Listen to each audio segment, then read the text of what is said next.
All right, time for my favorite clip of the day.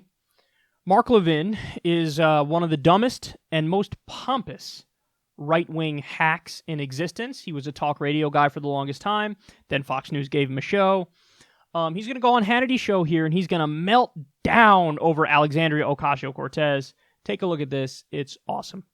And, of course, every millennial is supposed to be Alexandria Ocasio-Cortez. I don't know any millennial that's a Marxist like she is. I know millennials who volunteered to serve in the military, who are police officers, who are firefighters, who are doing great things for this country.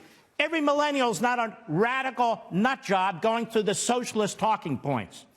Now, we got to get rid of these billionaires. I'm happy, Soros, Stars, and so forth, but let's talk the truth. It's the American dream, not the Soviet dream. John Rockefeller, we're supposed to hate him. Thanks to him, we have energy, natural gas, and oil. He became a multi-billionaire. So what?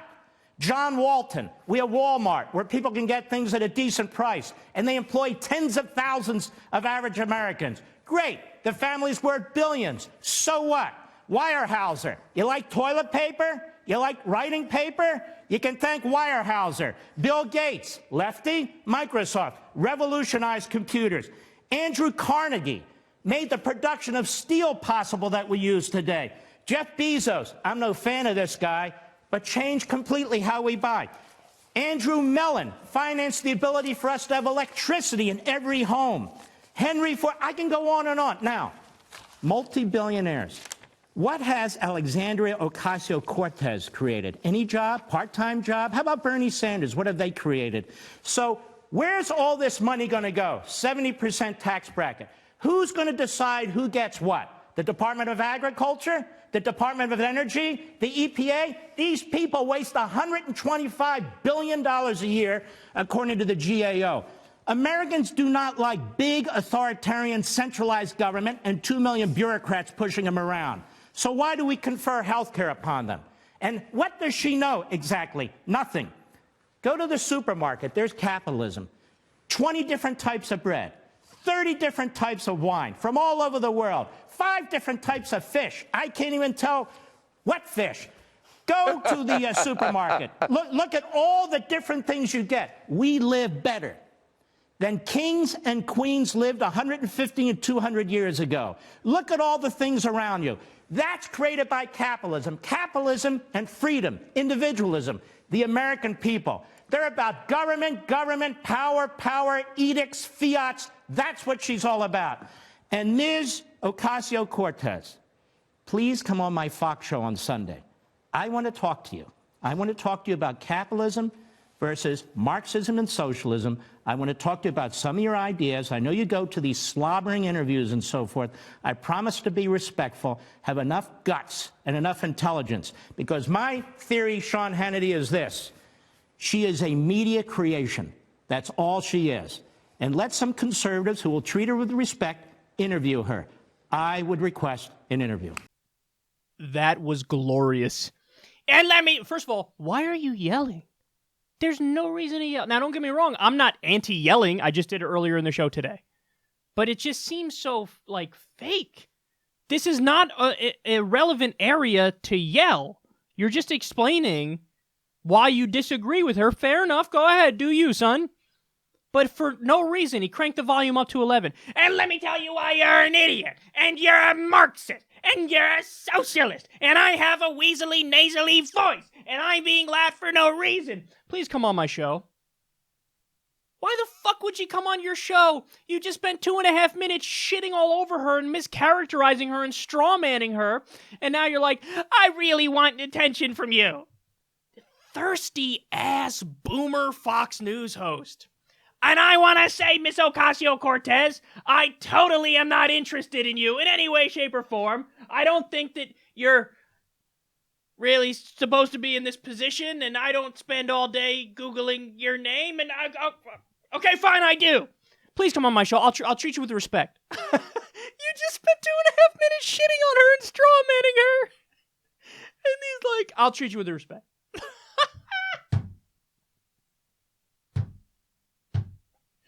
Come on, man. So stupid.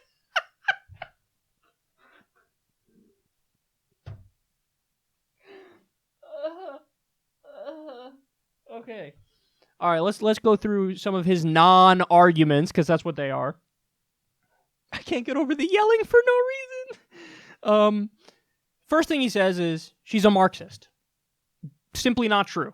The fact that you call her a Marxist, I just need you to know this, Mark Levin, undermines everything else you said there. Let's say, for argument's sake, you managed to sprinkle in one or two decent points amid your verbal diarrhea. Now you undermined those arguments because you just made that up. She never called herself a communist. Anybody who knows political science definitions knows she's simply not. She does not fit the description. Her politics are actually just social democratic. Now, she calls herself a democratic socialist, but she does it in the same way that Bernie Sanders calls himself a democratic socialist. And fact of the matter is, she's not 100% post-capitalist. She's in favor of a mixed market economy. She's in favor of a Scandinavian-type system. That's a social democratic system. So not only is she not a Marxist, you mischaracterized her by multiple degrees. So she's not even an old school democratic socialist, the traditional definition of democratic socialist. She's not a Marxist. She's not an anarcho-syndicalist or a libertarian socialist. There's all these different ideologies that are significantly to the left of Alexandria Ocasio-Cortez. And he just doesn't know that. He doesn't know these basic things about political terms and about ideologies and different political philosophies. So I don't know. I could smear Marxist. It's the easiest to smear Marxist or communist. I'll just call her a Marxist. But she doesn't fit that definition. And anybody who knows what the fuck they're talking about, you just outed yourself as a total ignoramus. Okay, that's the first point. Then he says, so gratuitous and asinine, who the fuck knows why he would even bother to say this, because you could easily check it. He goes, millennials don't agree with her. Have you heard of this thing called a poll? They, in fact, do agree with her. In fact, I'll go further. Not only do millennials agree with her, the American people agree with her. She's fighting for raising the minimum wage. 80% of Americans want to raise the minimum wage. She's fighting for Medicare for all. 70% of Americans want Medicare for all. She's fighting for free college. 60% of Americans want free college. She's fighting for legal marijuana. 62% of Americans want legal marijuana. The list goes on and on. I can sit here all day and ring off poll numbers about how people agree with her and they don't agree with you. But you just say shit, because that's what you do. You just go out there and you spew verbal diarrhea all over the place and you think you're a serious person. You're not. You're a joke. You're preaching your show here to a retirement center in Naples, Florida. That's what you're doing. Sorry. And that's not to shit on people in a retirement center in Naples, Florida, but that's who your audience is. Then he says it's the American dream, not the Soviet dream. As if Alexandria Ocasio-Cortez was out there like, you know what I'd like to do, ladies and gentlemen? Bring back the Soviet Union. See, this is what I mean when I say straw manning and smearing. These are smear attacks. Listen, I have zero problem with an actual exchange of ideas and an actual debate. But what you're doing here is you're mischaracterizing everything about her, and then you smack down those mischaracterizations as if you're like fucking Mike Tyson in his prime or something, when you're a joke. And again, you're yelling for no reason. Reel it in, son. And then, in service of making the point that billionaires are awesome, he ends up praising Walmart. How bad are you at this job? Like, of all the different things you could have picked, there are so many examples that make your point better, but you picked the worst one.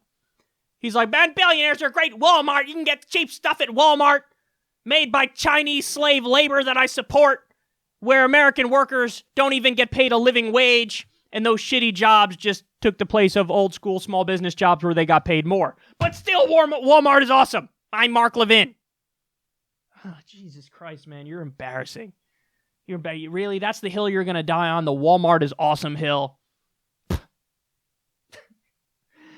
And then he keeps listing off business people as if it's an argument. Like, oh yeah?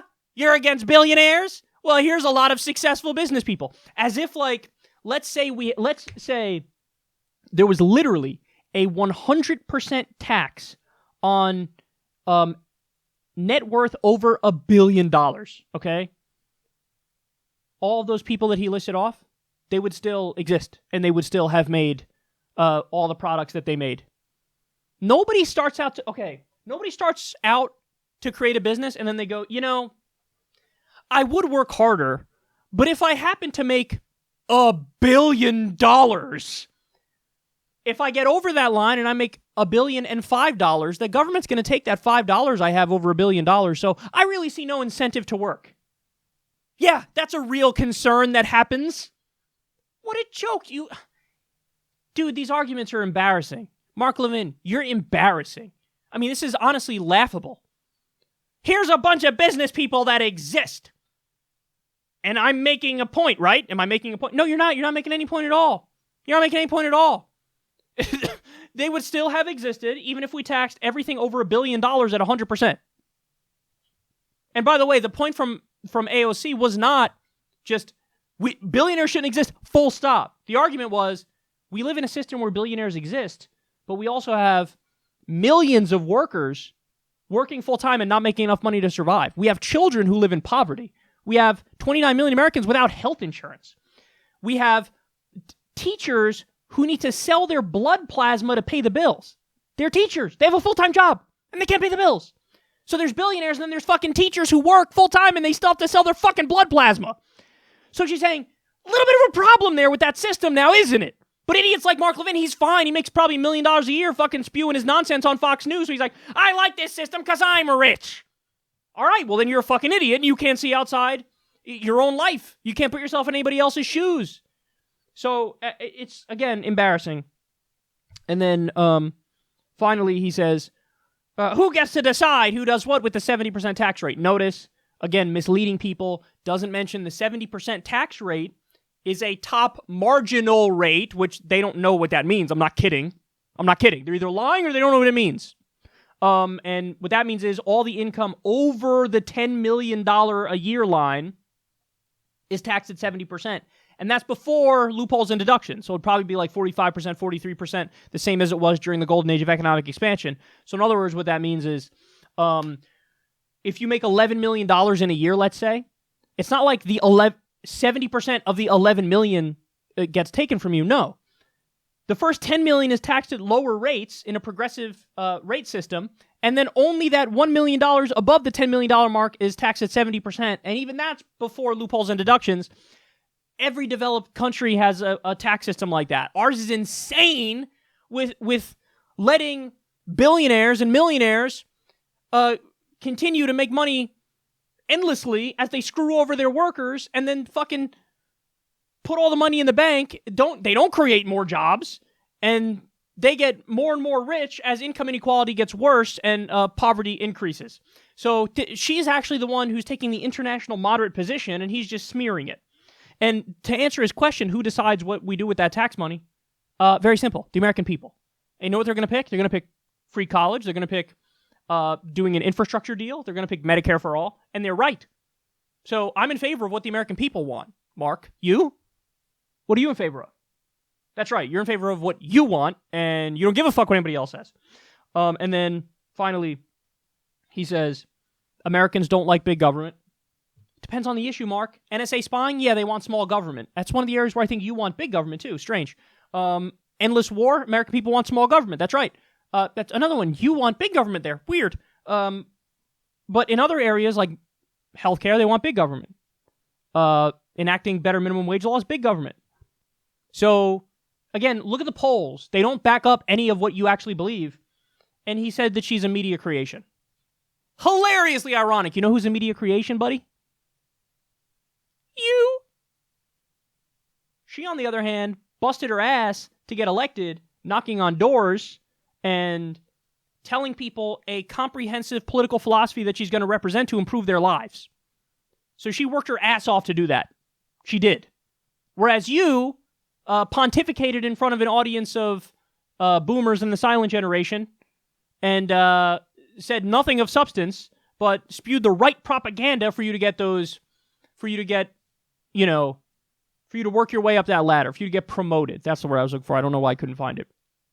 So you're a joke, and you're thirsty as fuck, and it's really sad and obvious.